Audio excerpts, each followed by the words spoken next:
So again, I wish this was a simpler equation for everybody, just cut out this or cut out that or eat this or don't eat that. It is involving how do you better manage your cortisol levels and how do you better manage your insulin levels and blood sugar levels. Hi, welcome to the Judy Terrell Show, where I explore topics intended to optimize everybody 50, 60, 70, and above. Hi everybody, and welcome to your second 50 years on the planet. Thank you for joining me. I'm Judy Terrell, and I am a certified health coach and a personal trainer and a weight loss and nutrition coach, and I specialize in over 50 men and women. I've been in practice in the upstate New York area of the United States for over 40 years, and I've specialized in over 50 for the last 10 years since I turned 50, and I am now 60 years old.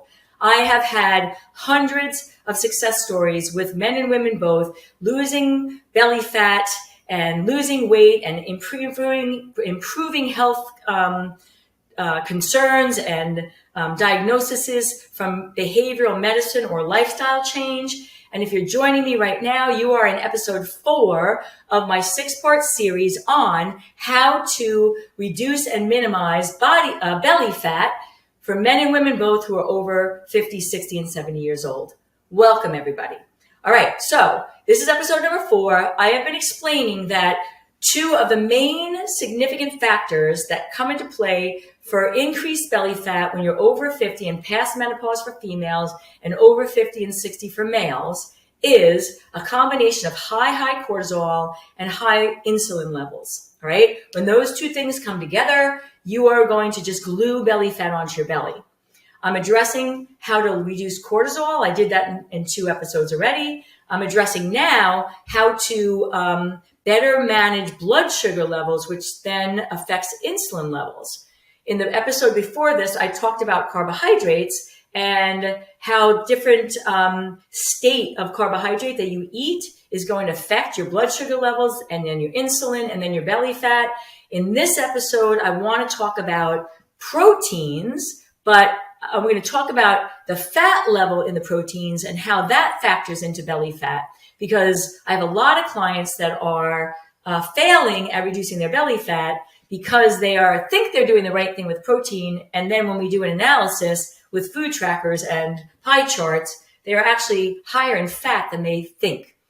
And if you have high insulin and high blood sugar, and you are now combining that with too high of a fat intake, healthy or not healthy fats, then those 2 are combined with cortisol, you are going to have belly fat.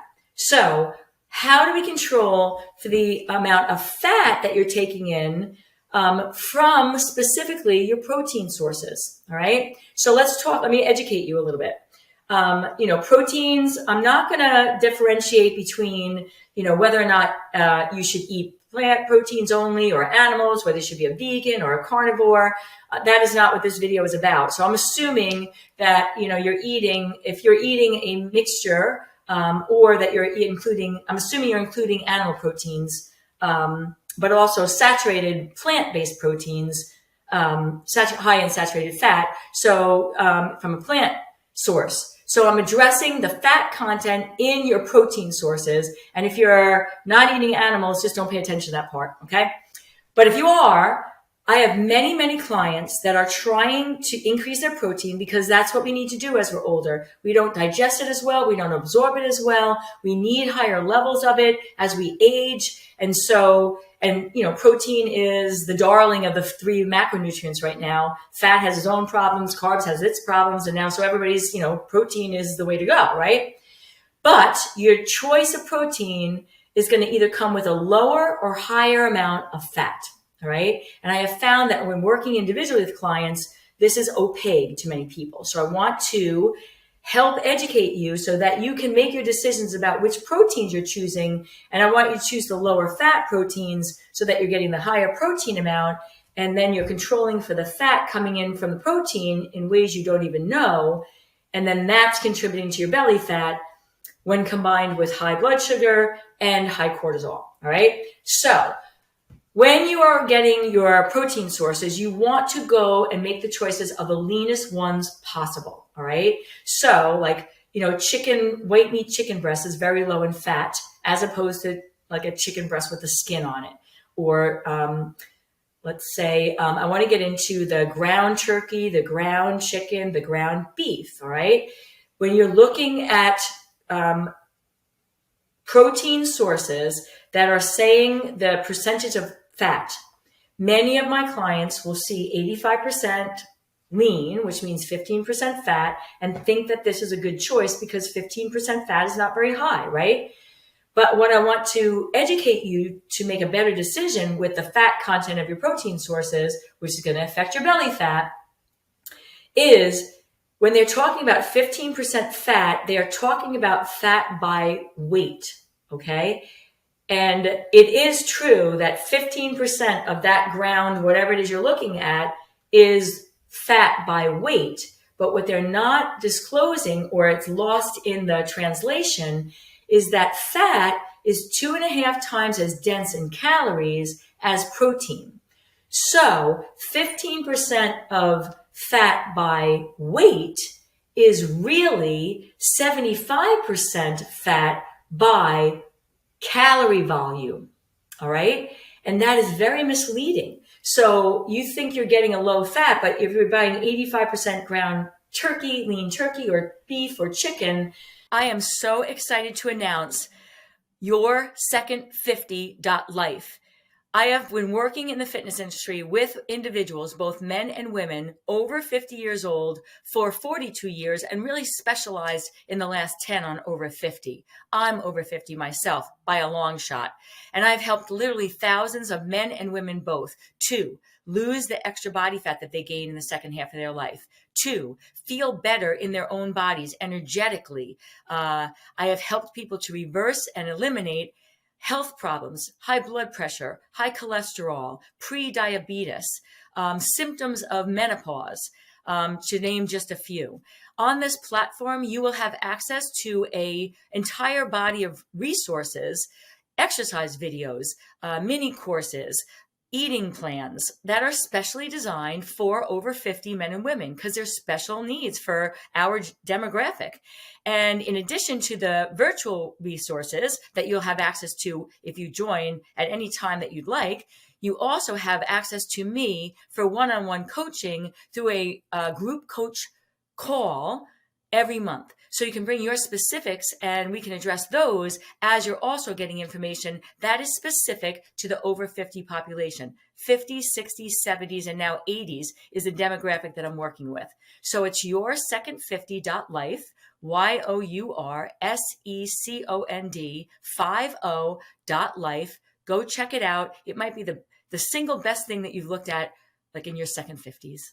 And you look at the fat, the amount of fat calories per serving, you're going to see that one serving is going to be 4 ounces at 240 calories, but the fat contribution is going to be about 160 calories. And how can that be if it's 15% fat? It's because they're saying 15% by weight, and when you actually do the math by calorie volume, it's much higher. And so for that reason, what I tell my clients who are trying to reduce belly fat, who might be successfully controlling the carbs and keeping that in the sweet spot, but they're still not seeing reduction in the belly fat, it may be because you're choosing foods that are, you're getting the protein you're looking for, but it's coming at a very high price because you're getting much more fat than you think. And then that's adding up to extra calories, and then that's going right to your belly, all right? It is the same when it comes to the dairy. So when you're looking at like a yogurt that says 2% fat, I have many clients that think that's a low fat option, but when you do the math on the dairy products, sour cream, yogurt, milks, that 2% fat is actually closer to like 60% fat by calorie volume. So what I'm saying to you in this video is that when it comes to your protein sources, if you're choosing a Greek yogurt or you're choosing the ground, meats, you want to go for the lowest percentage of fat as possible. So you should be getting nothing higher than 93 or lower than 93% lean. And you should be getting 95 or 97% lean when you can find it in the ground meats, because now you're actually getting a higher, leaner protein at a lower calorie density and a lower fat level. And the same thing with the Greek yogurts. You want to go for the zero fat because now you're getting that as a protein source and not as a fat source. All right. How this happens in the plant-based things is, your plant-based Beyond Meat, and the different meat products that are out are usually 70% fat, even though there's no animal product in it. So I have clients that are thinking they're doing well, who are vegans, who are using some of the alternative meat products, but they're actually getting more fat from that than the protein that they think they're getting. And this is true of products, various product lines like Morningstar Farms and Tofuki and, various brands that are vegan protein sources, but they're actually higher in carb than they are in protein when you look at the nutrition label. And now you're creating a higher blood sugar level than you think because you think you're having a vegan protein.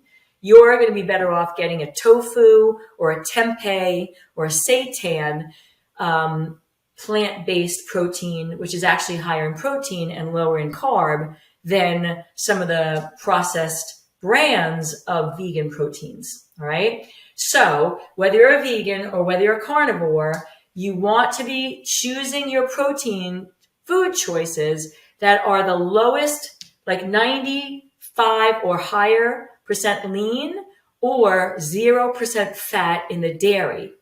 And in the vegan sources that you look on the label, and there's actually more grams of protein than there are fat and carb, okay, per serving. So both, what I'm explaining here is that if you make the changes and yet you now know how to do them for the choices of these proteins, you're going to now minimize the fat coming in, and in the vegan ones, minimizing the carbs coming in, which are processed carbs.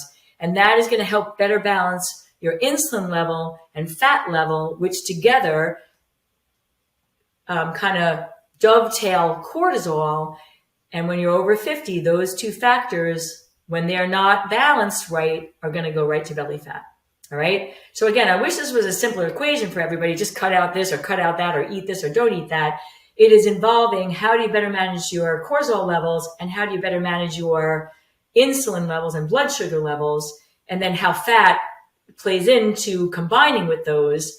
And then the next set, the last 2 episodes in this series, I'm going to talk about how exercise and movement needs to be integrated into your lifestyle to control for belly fat. That's in the next 2 episodes. But what the first 2 had to do with how to balance your cortisol levels. These last 2, episode 3 and 4, had to do with how to balance your insulin and blood sugar levels. And that is what I'm concluding with right now. Fat is going to affect, when you're having a higher fat than you think you are in your protein sources, and you have a high insulin level and high blood sugar levels, then that is a problem for belly fat. So we want to control for blood insulin and blood sugar levels, which was episode number 3. And in this episode, how do you control for what I'll call hidden fats, if you will, or fats that you think that you were controlling for, but you're not, because you don't want high fat and high sugar at the same time. That is going to go right to the belly when you're over 50. All right, everybody. So this is episode number 4. We have 2 more to go. If you're enjoying this, please hit like and subscribe. Go to my website, judyterrell.com. Go to my platform, Your Second 50.life, where I have, just like a consolidation of information specific to the over 50 men and women that I work with and that are viewing my stuff. Because I can see when I'm out there, I'm in the information world. There is no place that I have found that is for men and women both that are over 50 and then 60, 70, and 80. I'm trying to put the information together in one site so that you have a one-stop shop to get information as you continue to age. All right. Because as I know you're like me, I want my second 50, and I'm well into that already, to be even better than my first 50. I want to make every day of my life count. And I want to be living in a body that feels the best I can feel as I'm aging. And I know that's what you want too. That's why you're here. That's why you're listening. So thanks for tuning in. Stay tuned for the next 2 episodes. Until I see you again, have a glorious, glorious day. Thanks for listening, everybody. And if you'd like to have access to more of my resources, then you can reach me at Facebook, Instagram, YouTube. You can go to my new platform at yoursecond50.life. That is yoursecond50.life, or at my website www.judyterrell.com.